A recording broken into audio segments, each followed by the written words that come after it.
Welcome to R&R Showtime with Robert. And Ryan. And today we'll be discussing Replacements, episode 3 of The Bad Batch. Star Wars. Star Wars, yes. The Bad Batch. The Bad Batch. Episode That's 3. what we're talking about. Yeah. The Replacements. All right. So, how are you liking the show?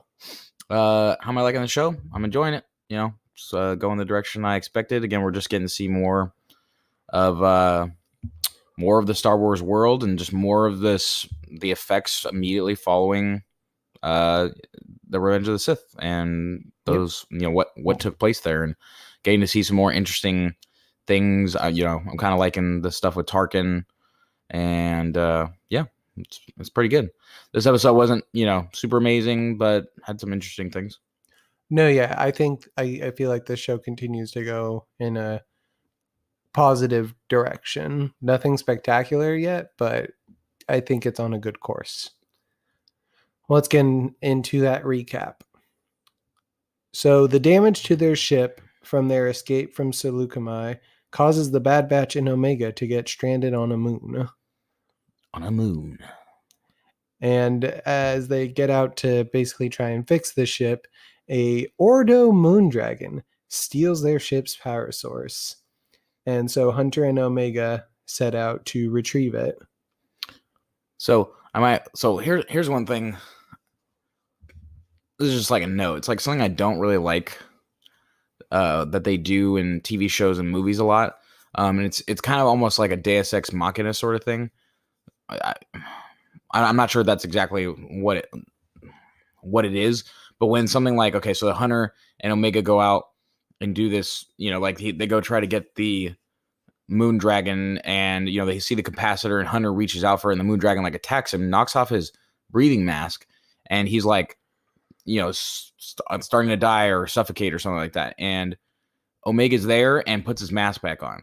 And I always think it, because I see this happen a lot, is it's like he was about to just go by himself, right? So just regular Bad Batch day, doesn't have Omega with him, similar situation. He goes by himself and he died. He just died right there. But he didn't go by himself. Yeah, but he didn't go by himself. But it's like, I'm just like, really? I guess, it's like narratively they want to give a cool reason how Omega was helpful and she did this thing and stuff like that. I'm just like, I feel like, it's just like, how convenient that she happened to be here this time. Yeah, that I wouldn't necessarily call it Deus Ex Machina, but I get what you mean. That basically, given this situation, had Omega not been there, Hunter would have just died. And that would have been silly. It would have just been like, wow. All these missions you go on and stuff, and you die because you let a dragon. And another thing to say, he's supposed to have enhanced senses and stuff, right? He can track and all that, but how did he not, I don't know, know that it's close by or something? I mean, I was like, man, this is a little silly, but again, it is what it is.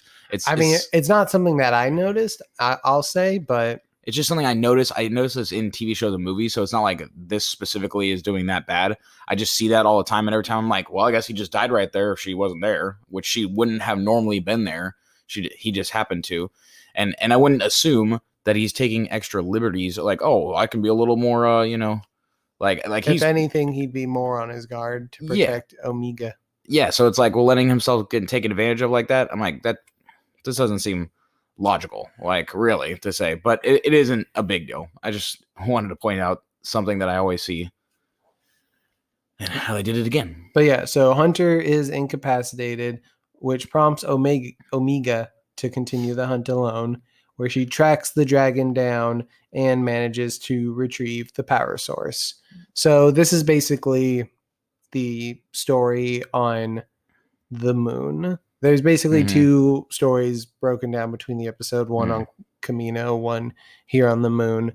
And so that's basically the arc of the episode is Omega wants to be helpful and she's helpful. And then there's also this thing where she doesn't have her own room on the ship. And then after she returns back with the power source, Wrecker has surprised her with her own little room setup, including his stuffed animal thing. I guess he's just giving to her, which I'll say,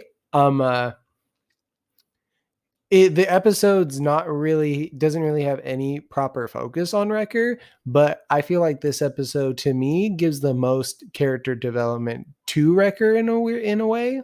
Mm-hmm. I feel like I get the most depth into who he is, what his where his heart's at, and it just makes me like Wrecker more. Yeah, I mean, it's cool of him. I kind of like that little added element. I will just say overall, the whole storyline that's going on the moon is actually, fairly uninteresting. Really, I mean, it's okay. It's kind of cool. One thing, I think adding to my previous theory about the force sensitivity, is her interacting with the moon dragon. Now, maybe it is just that she figured out like, oh, it's like scared of the light or something like that, and this and that. But this thing could have just like killed her like easily. Should have just and I'm thinking maybe she unknowingly, force beast mind tricked it kind of thing, something like that. Maybe I my logic was that she didn't seem as much of a threat as Hunter posed when put right up next to him, and she ended up giving him a gift. So there's no reason for the thing to attack her. That would be the logic, I guess. Yeah, still very potential. However, so the more interesting storyline going on in this episode. I mean, yeah, to be clear, that storyline was very much a filler plot. Yeah, basically. Like, we want to look in on these chips some more, but that's more like maybe next episode later when we're able to do that. That's when we'll get that development. Mm-hmm. Hold on tight, kids. Mm-hmm. But so back on Camino, Crosshair is undergoing another it looks like another little procedure, I guess, to reinforce the inhibitor chip even more. Yeah. And what's the guy's name? It's not Tarkin, but the guy that he Admiral Rampart. Yeah, Admiral Rampart. So he's kind of heading up this initiative to sort of bring in new troopers, non-clone troopers, conscripted soldiers. Yeah. So we're seeing the beginning of stormtroopers here, but right now it looks like they're kind of starting out with like an elite group. Mm-hmm. And they bring in a few mercenary soldiers, whatever they are, and put them under the charge of Crosshair and say, hey, we need a test to see if they're effective and if they can succeed where Clone Force 99 failed. Yeah, they're just set to finish the task they had on Onderon to take out the enemy. Yep. And so we get that, we get some interaction with a little more with Tarkin, Rampart, and then, talking about how, hey, this is kind of the way of the future. We get some of the Kaminoans almost scheming a little bit, trying to see how they can continue to make sure that their clones stay relevant and that they stay. Yeah, that's their money source. Yeah, they need to stay getting paid. So there's a little bit of some kind of like background plot going on there.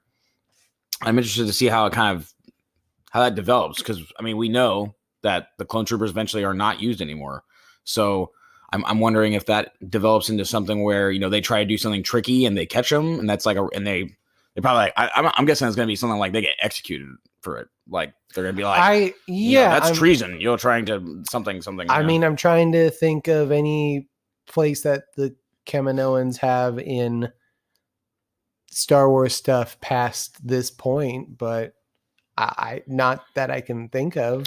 Yeah, sounds to me like they're probably going to try to do some tricky stuff to stay relevant, and they're going to get caught, and they're going to just get wiped off the face of the galaxy, I guess. Yeah, my feeling would be that Crosshair getting unchipped is going to be the final straw of, we can't trust these clones. Mm-hmm. Conscripted soldiers only. Yeah. But so we have Crosshair, and he leads these troops in there, and there's one of them that's like kind of a dissenter. He makes ribs at Crosshair for not, for being a clone. Yeah, basically, saying like, oh, this and that, like, somebody else should be leading this unit, proposing it should be him. They they track down the, I guess it's not rebel. Are they rebel forces at this time? It's insurgents. They're called insurgents. It's Guerrera's men, but without Guerrera being there. Yeah, Guerrera's not there, but a bunch of their men are left behind and are about to leave and are loading some things up. And they get into a firefight, and they, Crosshair's men basically take down all of them and close in on the last ones that sort of, they throw down their weapons, they give up, and the last ones that are there are just essentially civilians with, Yes. no weapons.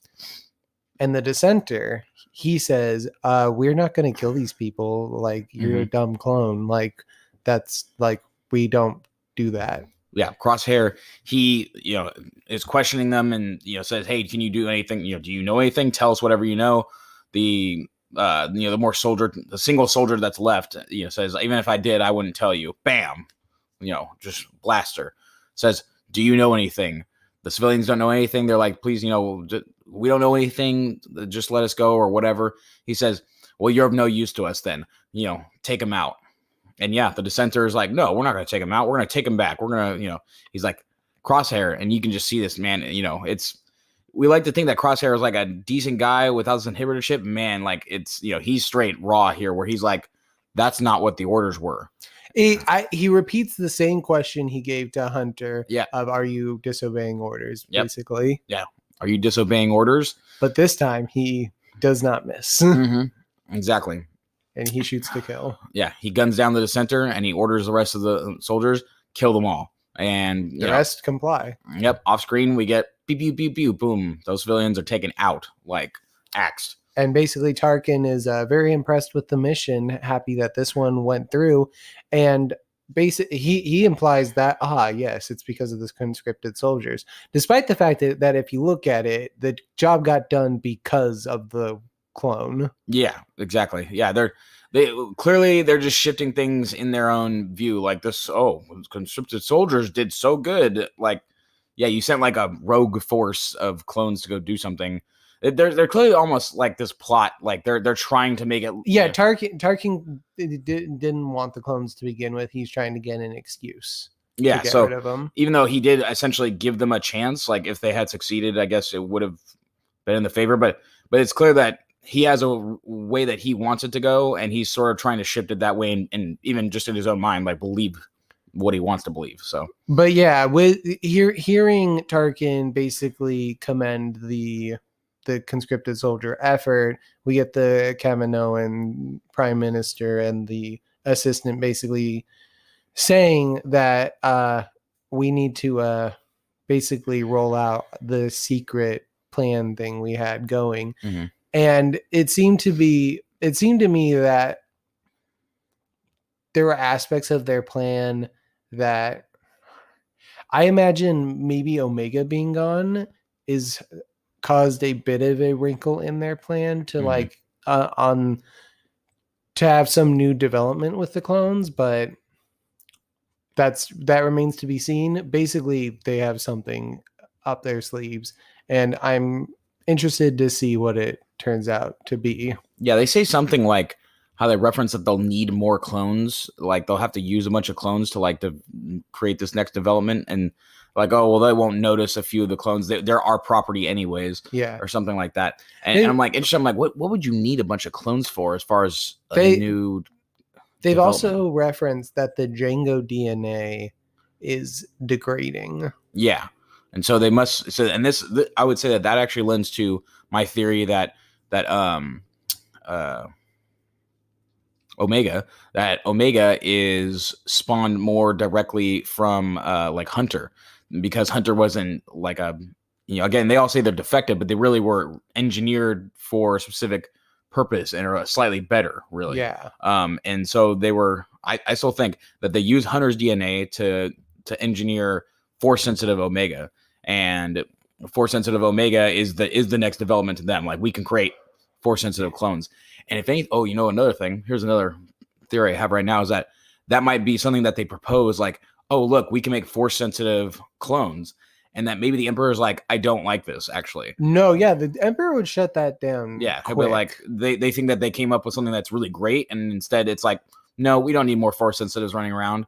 So how about we just destroy all of that? Like, destroy all Camino, kill all of them. That can even be another sort of thread on where that ends up. Why the clones for sure end up not becoming a thing. Yeah, but see, I like to see the Force. I don't know if they're going to put the Force into this story, because the Force is in every other Star Wars story pretty much. I feel like this could be the one show where the Force doesn't show up at all, and that would make it unique in a way. But the Force pervades all things. It's within us and moves through us, and whatever the rest of that Obi-Wan quote is. Okay, nerd. Well, I think they're going to throw it in there. I'm pretty confident. I would bet money that it's, we're going to have Force sensitive Omega, and that's the part of the new development that they have for the clones.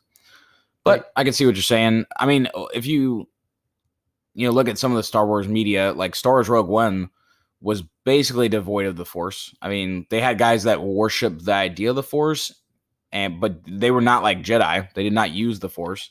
It has Darth Vader in it. You see Darth Vader within the movie using the Force. Like at this point in the show, I guess we do see the Force being used at the beginning of the first episode. Yeah, if that's your definition, then it's basically like it's already failed off the first episode. But it's not like a presence throughout. It's like just at the beginning, whereas we see it, I don't know. It's referenced on screen in Rogue One multiple times. Actually, a better example would be Solo. I don't think the only thing you get close to the Force is a hologram of Maul. Actually, yeah. I don't think you get really hardly any of the Force in Solo. So, but we're talking about the Bad Batch. So we're talking about the Bad Batch, though. We're not talking about Solo, which is a good movie. And I don't care what any of you say. Unpopular opinion. Fight me. I mean, The Last Jedi is my favorite Star Wars movie, so... Also unpopular opinion. It's all right, everybody. I will fight him off the after we get off this podcast. As long as we can all agree that Rise of Skywalker is bad. That is. I think we are all mutually agreed that it's actually not a very great film. Bad. That's definitely a podcast for another day, though. It's bad. Yeah. All right. Well, so we recap the episode. Yeah, I feel like we're not going to have a ton to say about these episodes, at least until something like heavy plot significant comes through. But this episode was just sort of like a gap filler episode. Mm-hmm. You get a little furthering of the story with the conscripted soldiers. But other than that, it's just sort of like light steps forward as opposed to a heavy arcing progress, which leads me to question, first of all, do we think this is a multi-season show? No. Interesting that you would say that, because I'm getting the feeling that it could be simply because things are going rather slowly, whereas like Falcon and the Winter Soldier, WandaVision, we had leaps and bounds. Like stuff happened in every episode because it was the one season. They had to get everything in the one season. Whereas this is taking things slowly enough. And like, we still haven't really gotten anything on Tech as a character other than he's just sort of focused on what he's doing at any given time. And he's sort of like one track mind. Whereas if I thought this was going to be a one season thing, I feel like we would have gotten a bit more into him at this point, because if they're going to spend an entire episode on him and then that's going to be all you get out of him in a one season show, that's going to be a bit, he's just going to feel like he's just there to get Tech stuff done as opposed to being a character.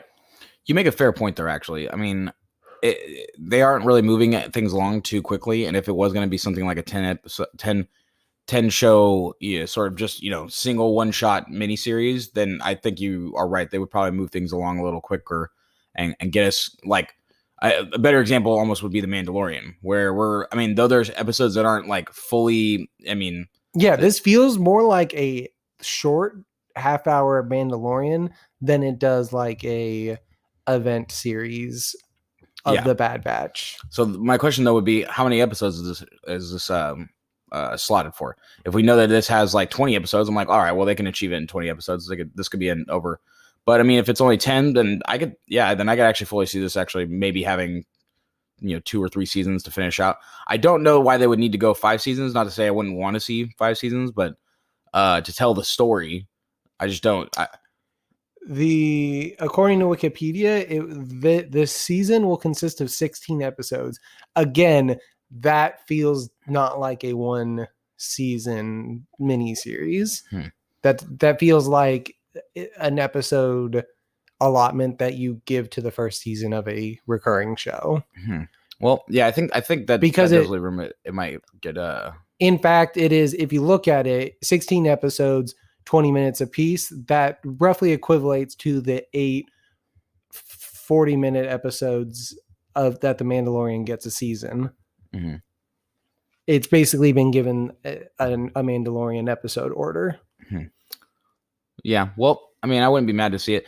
The thing is, now I think about it, I think you're actually probably more right now that we talk about it. And I think that gives me more hope for the show. I don't want it to be a one season, because if it's one season, now that I read that there's going to be 16 episodes, though, that will give it enough time for stuff to happen. Yeah. If it was going to be a one season thing. But I think maybe I'm just being like greedy for a lot of this, but I'm hoping that they don't make this a one season thing, because maybe it's just WandaVision and Falcon and the Winter Soldier sort of getting to me, but I don't want to keep seeing every show that Disney Plus puts out be a one season, like, oh, isn't this cool thing? And then if you like it, it stops happening. And this is basically the continuation to the Clone Wars that you can have without it being still within the Clone Wars, where I think they can make this work for multiple seasons. But ultimately, it's up to Disney what they want to do with it. Yeah, I get what you're saying. Plus, it'll move them more towards their absolute dominance by being more like Netflix, where they have multiple shows coming out with new seasons within the next like 3 to 5 years. If they just keep doing that, where they have a couple years from now, Bad Batch season 3 and X Marvel TV series number 2 and this and that, like they could actually have like rosters of seasons that are coming out, and everybody's constantly like looking forward to the new season of X thing that's going to be coming. Yeah, and so like the hardcore Disney fans will always be plugged in, whereas the more casual audiences will just be like, well, my kids can watch that cartoon stuff, I'll let them watch that. But I'm more interested in the live action, the real stuff, so I'll just watch The Mandalorian when that comes out. I like that Baby Yoda. Wow, that was a really good regular person impression. Was it? Yeah, I mean, I've met at least a dozen people that sound just like that. So, yeah, comes from experience. Yeah.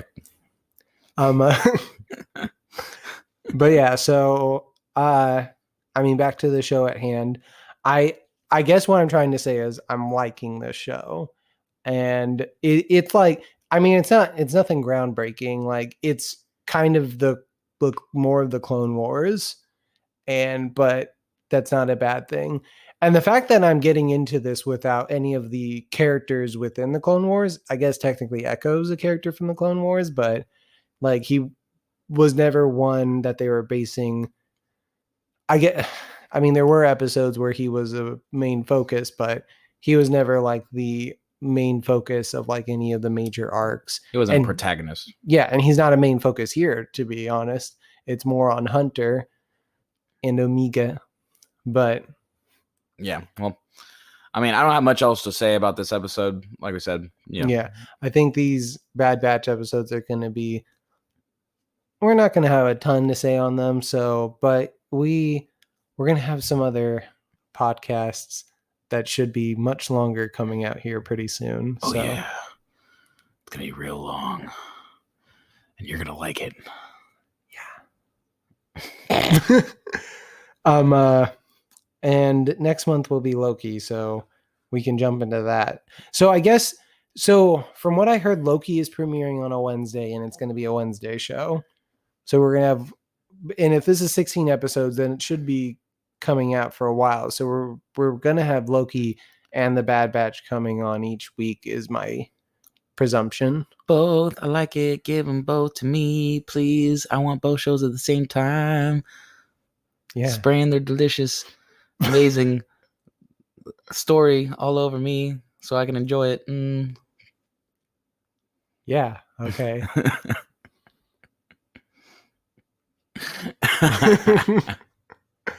All right. So, but I'm I'm okay with this. I want both. Okay. Give me all the shows at the same time. Every movie, every show. What's the next movie coming out? Black Widow, right? That's June or July. Is it about freaking time? They pushed it back at least, a million times or something. Probably at least that. Yeah. Like exactly 1 million times. Yeah, just give it to me. Come on, stop messing with my emotions. I want a Marvel movie. How about a Star Wars movie? Even if it's about a character I don't really care about. Imagine how long it's going to be before another Star Wars movie comes out. And I like Star Wars, but I don't like it as much as I like Marvel. That's fair. I can wait for a Star Wars film to come out. Okay, I'm literally gonna, I don't know when. I'm glad that I got WandaVision and Falcon and the Winter Soldier. I would have probably crushed a baby's head or something waiting for Marvel. This is on the internet, right? Obviously, I'm just joking. Right. I hear the babies crying from your room at night. Anyways, all these babies are safe. No babies were harmed in the making of this podcast. We promise. Yes, we promise. All right. So I think it's time that we just sign off. Yeah, it's probably best so I just stop talking. Who let this guy have a mic? It was you. It's Ryan's fault. He let this guy have a mic. You bought the microphone. Well, you're the one that's going to edit this and put it online, so... Am I? Or am I just going to put the whole thing? Yeah, do it. I will, yeah. All right, fine. I'm too lazy to edit this out. Great. Well, until next time, folks, this has been Robert. And Ryan. Have a good one. Please let me know if this is your favorite episode.